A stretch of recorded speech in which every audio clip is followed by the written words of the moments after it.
Gold hub తాకట్టులో ఉన్న బంగారాన్ని విడిపించి కొనబడును. అదే రోజు ఆన్లైన్ ధరకు కొని డబ్బులు ఇవ్వబడును. నమస్తే, వెల్కమ్ టు అవర్ ఛానల్. నేను మీ ప్రియాంకారావు. ఈ రోజు మనతో పాటు ప్రముఖ పొలిటికల్ అనలిస్ట్ అంకమరావు గారు ఉన్నారు. వారితో మాట్లాడదాం. నమస్కారం సార్. నమస్తే. సార్, ఏపీలో పోసానికి అట్లనే వర్మకి ఇరువురికి కూడాను ప్రాణగండం ఉన్నట్టు అండ్ వాళ్ళ మీద హత్యా ప్రయత్నం జరగబోతున్నట్లు వార్తలు వస్తున్నాయి. ఎంతవరకు వాస్తవం? అసలు ఏపీలో ఏం జరుగుతుంది? వీళ్ళకెందుకు ఏపీ నుండి థ్రెట్ ఉంది? అంటే పోసాని కృష్ణమురళి, రామ్ గోపాల్ వర్మని ఈ ఎన్నికల సమయంలో గతంలో జరిగినటువంటి పరిణామాలను దృష్టిలో పెట్టుకుంటే వాళ్ళ మీద కూడా ఇలాంటివి జరగవచ్చు, వాళ్ళని బలిపశం చేయొచ్చు అని చెప్పని భావిస్తున్నారు అందరూ. వాళ్ళ గురించి అసలు ఎవరు పట్టించుకుంటారని కానీ, వాళ్ళ గురించి మాట్లాడుకుంటారని కానీ, వాళ్ళ గురించి ఆలోచిస్తారని కానీ అయితే నేను అనుకోవట్లేదు. ఎందుకంటే వాళ్ళు మాట్లాడే మాటలు, వాళ్ళ గురించి వాళ్ళు విమర్శించే విధానం ఇవన్నీ చూసుకున్న తర్వాత గతంలో ముఖ్యమంత్రి గారు తెలుగుదేశం పార్టీ ఆఫీస్ మీద దాడి జరిగినప్పుడు ఏముంది దీంట్లో నన్ను అన్నారు కాబట్టి నా అభిమానులు స్పందించారని చెప్పని అన్నాడు. చాలా తేలిగ్గా తీసుకున్నాడు అది. అంటే ఒక పార్టీ ఆఫీస్ మీద, జాతీయ స్థాయి పార్టీ ఆఫీస్ మీద కార్యాలయాన్ని ఆ విధంగా వచ్చి ధ్వంసం చేస్తే ఆయన చాలా చిన్న విషయంగా, అంటే ఆయన ఏదో అంటే ఆయన అభిమానులు ఆ విధంగా చేశారన్నట్టు మాట్లాడటం జరిగింది. నిజంగా అది చూసుకుంటా ఉంటే పోసాని కృష్ణమురళి కావచ్చు, లేకపోతే రామ్ గోపాల్ వర్మ మీద చాలామంది కోపం ఉన్నమాట వాస్తవం. మనకి ఎంత కోపం ఉన్నా పందినైతే వాటేసుకోం కదా, మురుగుంటలో తిరిగే పందుల్ని వాటేసుకోం కదా, కర్ర తీసుకుని కొడతాం దూరంగా బొమ్మని, మీదకి వస్తుంటే ఒళ్ళల్లా ఏదో అవుతుంది అనే ఉద్దేశంతో. వీళ్ళని కూడా అదే పరిస్థితి. దూరం నుంచి ఏదైనా అంటారే తప్ప వాళ్ళ జోలికి ఎవరన్నా వెళ్తారని కానీ ఎవరు భావించరు.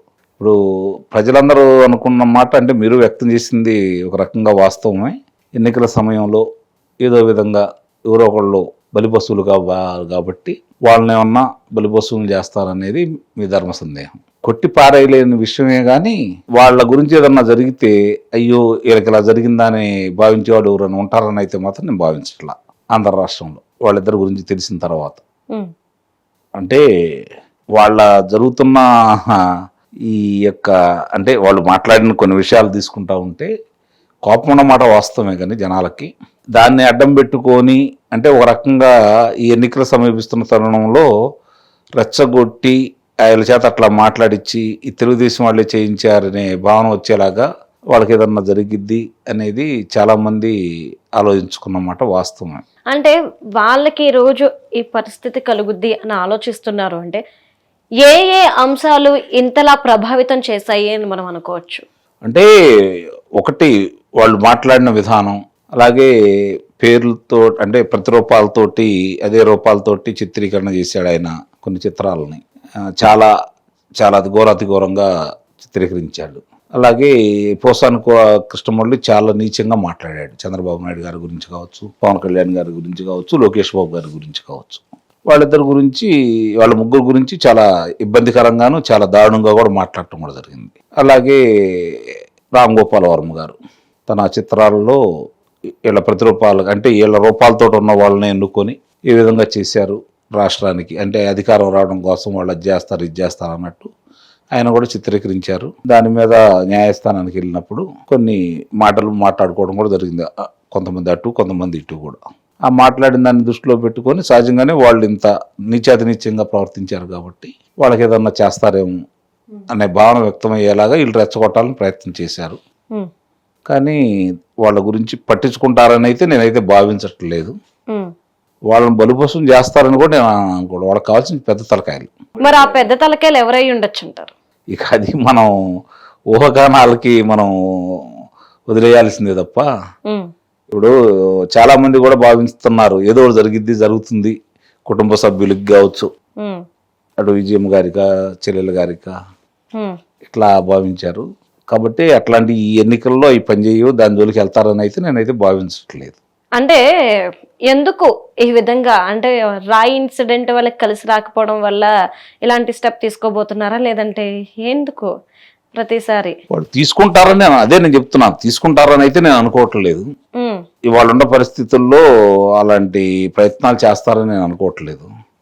అది పోయినసారి కలిసి వచ్చింది వాళ్ళకి. ఇప్పుడు అధికార పార్టీలో ఉంది, వాళ్ళు అధికారం వాళ్ళ చేతుల్లో ఉంది. ఏం జరిగినా వాళ్ళకి తిరిగి వాళ్ళకే తగులుతుంది.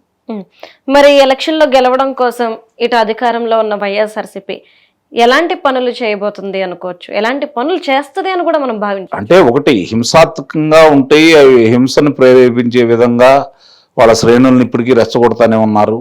అధికారం చేతిలో ఉంది, వాళ్ళు రెచ్చగొట్టి వాళ్లే దాడులు చేసి తిరిగి ఎవరైతే బాధితులు ఉన్నారో వాళ్ళ మీదే నేరారోపణ చేస్తూ వాళ్ళనే కారాగారంలో పెడుతున్నారు, వాళ్ళనే శిక్షలు వేపిస్తున్నారు. కాబట్టి వాళ్ళ మీదే పోలీసుల దౌర్జన్యం చేపిస్తున్నారు. కాబట్టి సహజంగానే వాళ్ళకి ఎందుకంటే ప్రజాబలం లేదనేది అర్థమైపోయింది.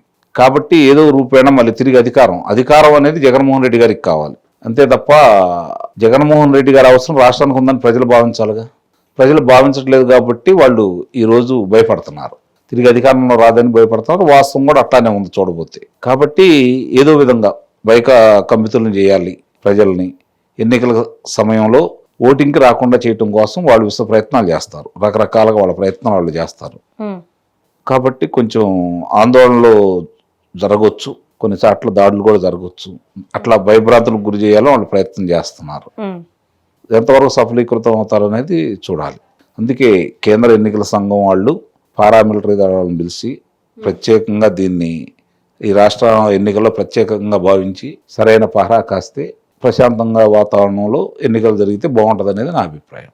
అంటే ఇలా అలజడులు సృష్టించి లేదంటే హత్యలు చేసో ఇలాంటి రాజకీయాలు కాకుండా ప్రస్తుతం ఎలక్షన్ వస్తుంది కాబట్టి యువతరం కూడా ఈ ఎలక్షన్లో పార్టిసిపేట్ చేస్తుంది కాబట్టి అసలు ఎలాంటి రాజకీయాలు చేస్తే, ఎలాంటి ప్రచారం చేస్తే, ఏం చేస్తే ఈసారి గెలిచే అవకాశాలు ఉంటాయి? ఎవరికి? ఇంకెవరున్నారు మనకి? జగన్మోహన్ రెడ్డి గారు ఏం చేసినా గెలిచే పరిస్థితి అయితే లేదు, ఇది మాత్రం వాస్తవం. ఎందుకంటే ప్రజలు ఆ విధమైన కోపం మీద ఉన్నారు ఆయనకి, వాళ్ళకి అర్థం కావట్లేదు. మనకి కొంతమంది కొన్ని రకాలుగా మాట్లాడుతున్నారు, కానీ చాలా మంది ఏమనుకుంటున్నారంటే ఆయన పథకాలు ఆయన రక్షిస్తే ఎవరేం మాట్లాడుకున్నా ఒక వర్గం వాళ్ళు, ఒక మతం వాళ్ళు మొత్తం వారి వెంటే ఉన్నారు. పథకాలు ఉన్నాయి కాబట్టి ఆయనకు 40% ఓట్లు అయి ఉంటాయి, పథకాలు ఉన్నాయి.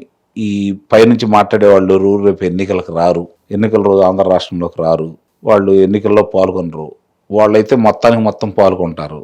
కాబట్టి ఆయనకి విజయం వస్తుందని చెప్పని చాలా మంది భావిస్తున్నారు. అది ఊహలనే నేను భావిస్తాను. ఎందుకంటే దాడులు జరిగిన చనిపోయిన వాళ్ళలో చూసుకుంటా ఉంటే దళిత దైవ సుబ్రహ్మణ్యం అనే కుర్రాడు కనపడుతున్నాడు. అతను ఎమ్మెల్సీ అనంతబాబు గారి చేతిలో చనిపోయి ఇంటికి తీసుకెళ్లి ఇంటి ముందే పడేసి నేనే చంపానని పోలీస్ స్టేషన్కి వెళ్ళి లొంగిపోయాడు.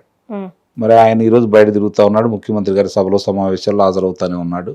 ఆయనకి ఎట్లా ప్రభుత్వం వాళ్ళు ఏ విధంగా ఆయనకి సహాయ సహకారాలు అందజేస్తున్నారో చూస్తూనే ఉన్నాం. మరి అలాగే డాక్టర్ సుధాకర్ గారు, ఆయన మాస్క్ అడిగిన నేరానికి ఆయన పెడరెక్కలు విరిచికట్టి నడిబజార్లో ఉంచోబెట్టి ఏ విధంగా ఆయన మానసికంగా పిచ్చోడిని చేసి ఆత్మహత్య చేసుకున్నారంటే నేను అనేది ప్రభుత్వం చేయించిన హత్యగానే భావించాలి.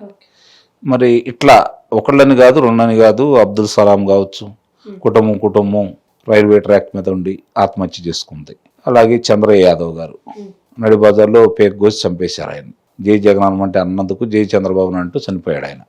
అంటే ఇలాంటి కార్యక్రమాలన్నీ వాళ్ళు చేసి ముందు ఉన్నారు కాబట్టి తిరిగి ఇవన్నీ కూడా వాళ్ళ బంధువులు, వాళ్ళ కులస్తులు, వాళ్ళకు సంబంధించిన వాళ్ళు, ఆ ప్రాంతం వాళ్ళు వీటిని మర్చిపోయి మేము ఇచ్చే పథకాలకే మాకు ఓట్లేస్తారని వాళ్ళు ఇంకా భ్రమలో ఉంటే ఈ ప్రజలు ఆయనకు ఓటేస్తే ఇక ఇంతకంటే మనం రాజకీయాల గురించి మాట్లాడుకోవడం కూడా అనవసరం. Thank you so much.